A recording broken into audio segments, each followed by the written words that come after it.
Hi dears, welcome back to my channel. அப்போ இன்றைக்கி நாம் இது மாதிரி அரிசியில் வண்டு வந்துருச்சுன்னா, அப்படி இல்லைன்னா நம்ம ஸ்டாக் வைக்கிற அரிசி எப்போவுமே நம்ம வீட்டில் எல்லாம் ஸ்டாக் வைப்போம். அந்த மாதிரி ஸ்டாக் வைக்கிற அரிசியில் எப்போவுமே வண்டு வராமல் இருக்கிறதுக்காக வேண்டிட்டு அரிசியில் இந்த ஒரு விஷயத்தை நீங்கள் ஒழிச்சு வைங்க. அது என்னன்னு பார்த்துடலாம். அது மட்டுமே இல்லாமல் நம்ம டெய்லி லைஃப்பில் நமக்கு ரொம்ப முக்கியமான கொஞ்சம் டிப்ஸு கூட நான் இந்த வீடியோவில் ஆட் பண்ணியிருக்கேங்க. கண்டிப்பாக வீடியோ ஃபுல்லாக ஸ்கிப் பண்ணாமல் பாருங்கள். வீடியோ பிடிச்சிருந்தா மறக்காமல் கொஞ்சம் லைக் பண்ணி சப்போர்ட் பண்ணுங்கள். அப்போ நமக்கு டைம் வேஸ்ட் பண்ணாமல் நேராக வீடியோக்குள்ளே போயிடலாம். அப்போ நமக்கு நம்மளோடது ஃபஸ்ட்டு டிப்பு பார்த்துடலாம். இந்த மாதிரி கேஸ்ரோல்ஸ் எல்லாம் நம்ம வீட்டில் எல்லார் வீட்லேயும் இருக்கும். அப்போ அந்த மாதிரி கேஸ்ரோல்ஸ் நம்ம எப்போவுமே யூஸ் பண்ண மாட்டோம். ஒரு சில கேஸ்ரோல்ஸ் எல்லாம் நம்ம எடுத்து வைப்போம்.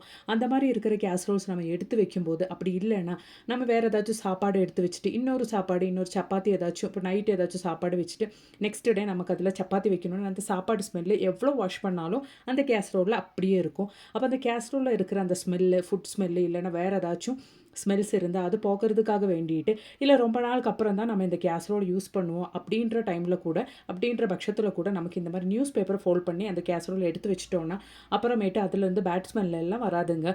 இல்லை நம்ம ஏதாச்சும் ஃபுட்டு எடுத்து வச்ச ஸ்மெல் இருந்தால் கூட நமக்கு அது இருக்காதுங்க. கண்டிப்பாக இந்த ஒரு டிப்பு ட்ரை பண்ணி பாருங்கள். அப்போ இனி நமக்கு நம்மளோடது அடுத்த டிப் ஒன்று பார்த்துடலாம். இந்த மாதிரி நம்ம வீட்டில் எல்லார் வீட்லேயும் இந்த மாதிரி வெஜ் சாப்பர் வச்சுருப்போம். அது இந்த மாதிரி வச்ச அப்புறம் நம்ம எப்போவுமே வாஷ் பண்ணிட்டு இருந்தால் அதுக்குள்ளே இருக்கிற இந்த த்ரெட்டில் ஈரம் பட்டு அது சீக்கிரமே கட் ஆயிரும். அப்படி த்ரெட்டு கட் ஆயிடுச்சுன்னா அப்புறமே நமக்கு இந்த வச்ச அப்புறம் யூஸ் இல்லாமல் போயிடும், தூக்கி வீச வேண்டியது தான். அப்படி இல்லாமல் நம்ம எப்போவுமே வாஷ் பண்ணாமல் இந்த மூடி மட்டுமே வாஷ் பண்ணாமல் எப்படி நம்ம இதை வச்ச அப்புறம் யூஸ் பண்ணலாம் அப்படின்ற ஒரு டிப்பு பார்த்துடலாம். அதுக்காக வேண்டிட்டு நான் இது மாதிரி ஒரு பிளாஸ்டிக் கவர் எடுத்திருக்கேங்க. அது இந்த மாதிரி ஃபோல்ட் பண்ணிவிட்டு அதுக்கு மேலே இந்த மாதிரி ஒரு கட் பண்ணிடுறேன். இந்த மாதிரி கட் பண்ணி எடுக்கும்போது நமக்கு அந்த ஹோல் இந்த மாதிரி தெரியுங்க. இந்த மாதிரி தான் நமக்கு வேணும். அப்போ நம்ம அந்த வெஜ் சாப்பரில் நம்ம வெஜ் எல்லாம் கட் பண்ணுறதுக்கு ஆனியன், டொமேட்டோ இல்லை வேறு ஏதாச்சும் வெஜிடபிள்ஸ் எல்லாம் கட் பண்ணுற டைமில் இந்த மூடியில் இந்த கவர் நீங்கள் போட்டு விட்டதுக்கப்புறம் க்ளோஸ் பண்ணி நீங்கள் வெஜ் சாப்பரை யூஸ் பண்ணிங்கன்னா நமக்கு அந்த மூடியில் எந்த அழுக்குமே படாது. அதாவது வெங்காயம், தக்காளி எல்லாம் சாப் பண்ணுற எதுவுமே நமக்கு அந்த மூடியில் படாது. அதனாலேயே நமக்கு அந்த மூடி வாஷ் பண்ணணுன்னு அவசியமே வராதுங்க. ரொம்ப நாளைக்கு நமக்கு இந்த வெஜ் சாப்பரை வச்சு யூஸ் பண்ணிக்கலாம். உங்களுக்கு வேணும்னா அந்த மூடிக்கு கரெக்டாக அளவில் வச்சுட்டு கூட இந்த பிளாஸ்டிக் கவர் நீங்கள் கட் பண்ணி எடுத்துடலாங்க. ரொம்ப யூஸ்ஃபுல்லான ஒரு டிப்பு. கண்டிப்பாக நீங்களும் ட்ரை பண்ணி பாருங்கள். இந்த டிப்பு உங்களுக்கு யூஸ்ஃபுல்லாக இருக்குன்னு தோணுச்சுன்னா மறக்காமல் இந்த வீடியோக்கு ஒன்று லைக் பண்ணி சப்போர்ட் பண்ணுங்கள். அது மாதிரியே புது வியூவர்ஸ் யாராச்சும் இருந்தால் சப்ஸ்கிரைப் கூட பண்ணி சப்போர்ட் பண்ணுங்கள் ஃப்ரெண்ட்ஸ்.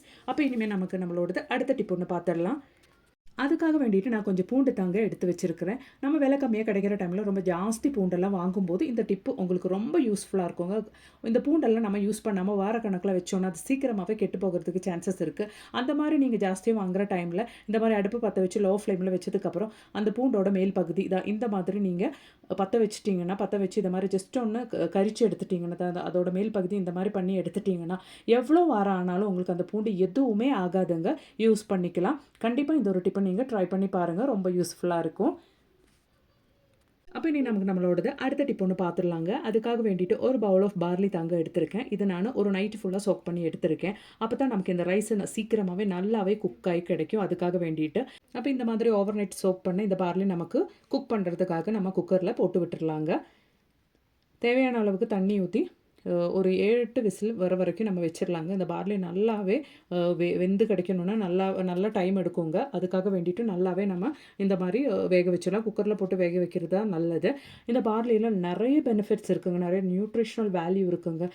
ஹை ஃபைபர் இருக்கிறதுனாலே நமக்கு டைஜஷனுக்கு ரொம்ப நல்லது. அது மாதிரியே கான்ஸ்டிபேஷன் இருக்கிறவங்களுக்கெல்லாம் இது ரொம்ப நல்லது. அது மாதிரியே நம்ம டெய்லி இந்த பார்லி வாட்டர் கன்சியூம் பண்ணிட்டோம்னா நமக்கு நம்மளோட பேட் கொலஸ்ட்ராலை நமக்கு அது கம்மி பண்ணும். அது மாதிரியே சுகர் இருக்கிறவங்களுக்கு சுகர் லெவல் கம்மி பண்ணும். இந்த பார்லி வாட்டர் நமக்கு வெயிட் ரெடியூஸ் பண்ணுறதுக்கு ரொம்ப யூஸ்ஃபுல்லாக இருக்குது. அது மாதிரி கிட்னி ஸ்டோன் இருக்கிறவங்களுக்கு, அது மாதிரியே யூரினரி இன்ஃபெக்ஷன் இருக்கிறவங்களுக்கெல்லாம் இந்த பார்லி வாட்டர் கன்சியூம் பண்ணுறதுனால ரொம்ப யூஸ்ஃபுல்லாக இருக்குங்க. கண்டிப்பாக நீங்களும் ட்ரை பண்ணி பாருங்கள்.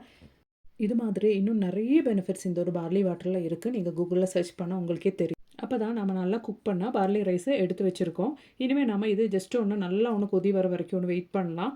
மறுபடியும் நம்ம நல்லா கொதி வர வச்சிடலாம். எவ்வளோ தூரத்துக்கு இந்த பார்லி ரைஸ் குக் பண்ண முடியுமோ அவ்வளோ தூரத்துக்கு குக் பண்ணிடுங்க. அப்போ தான் நல்லா கொதி வந்ததுக்கப்புறம் நான் ஒரு கிளாஸ் ஆஃப் கோகோனட் மில்க் தாங்க ஆட் பண்ணுறேன். இந்த பார்லி ரைஸில் நம்ம நல்லா சூப் கூட பண்ணலாங்க. நல்லா வெஜிடபிள்ஸ் எல்லாம் போட்டு நல்லா அருமையான சூப் கூட பண்ணலாங்க. அப்போ நான் இங்கே ஒரு ஸ்வீட் ரெசிபி தான் பண்ணுறேன் பார்லி ரைஸ் வச்சுட்டு. அப்போ கோகோனட் மில்க் ஊற்றின பிறகு நமக்கு ஜஸ்ட் ஒரு 2 ஏலக்காய் நான் அதிலேக்கு போட்டு விடுறேன். அதுக்கப்புறமே ஒரு ஸ்வீட்னஸ்க்காக ஜாகரி போட்டு விடுறேங்க.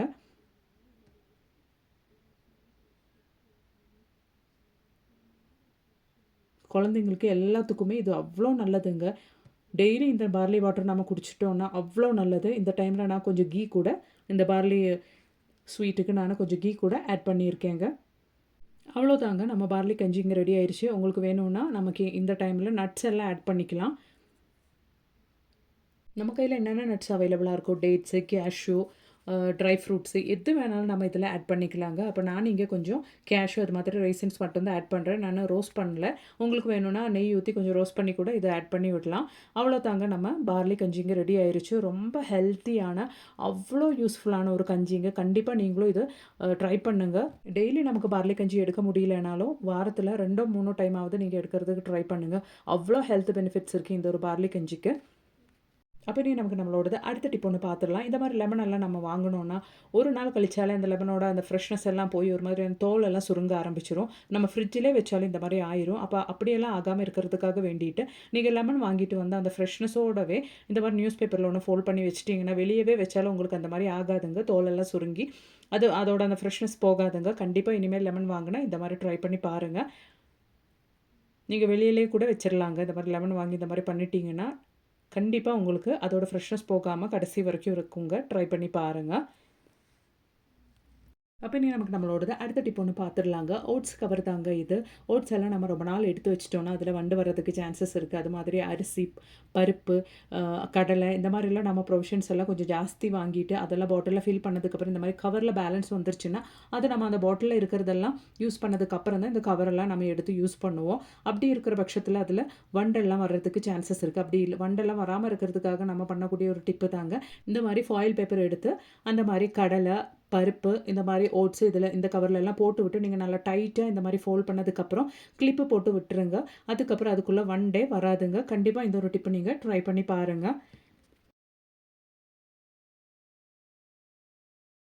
அப்போ இனி நமக்கு நம்மளோடது அடுத்த டிப்பு பார்த்துடலாங்க. இந்த மாதிரி அரிசியெல்லாம் நம்ம வீட்டிலலாம் எப்போவுமே கொஞ்சம் ஜாஸ்தியாகவே வாங்கி ஸ்டாக் பண்ணி வச்சுருவோம்.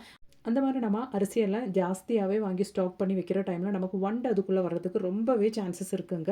அந்த மாதிரி வண்டு வராமல் இருக்கிறதுக்கு நமக்கு பண்ணக்கூடிய ஒரு அருமையான டிப்பு தாங்க இந்த மாதிரி பிரியாணி இலை அந்த அரிசியில் போட்டு நம்ம இந்த மாதிரி ஒளிச்சு வச்சிட்டோம்னா அந்த அரிசியில் எப்போவுமே எவ்வளோ வருஷம் ஆனாலும் நமக்கு வண்டே வராதுங்க. கண்டிப்பாக இந்த ஒரு டிப்பை நீங்கள் ட்ரை பண்ணி பாருங்கள். இப்போ மழை காலன்றதுனாலே சீக்கிரம் அரிசியிலலாம் வண்டு வர்றதுக்கு சான்சஸ் இருக்குது. கண்டிப்பாக இந்த ஒரு டிப்பை நீங்கள் ட்ரை பண்ணி பாருங்கள். ஆல்ரெடி வண்டு வந்து அரிசியாகவே இருந்தாலும் நீங்கள் இந்த மாதிரி பிரியாணி எல்லாம் போட்டு வச்சுட்டு கொஞ்சம் நேரம் நீங்கள் வெளியில் வச்சிட்டிங்கன்னா அந்த வண்டெல்லாம் வெளியில் போயிடுங்க. கண்டிப்பாக இந்த ஒரு டிப்பு உங்களுக்கு ரொம்ப பயனுள்ளதாக இருக்கும். ட்ரை பண்ணி பாருங்கள். இந்த வீடியோ பிடிச்சிருந்தா மறக்காமல் ஒன்று லைக் பண்ணுங்கள். புது வியூவர்ஸ் யாராச்சும் இருந்தால் மறக்காமல் சப்ஸ்கிரைப் பண்ணுங்கள். தேங்க்ஸ் ஃபார் வாட்சிங்.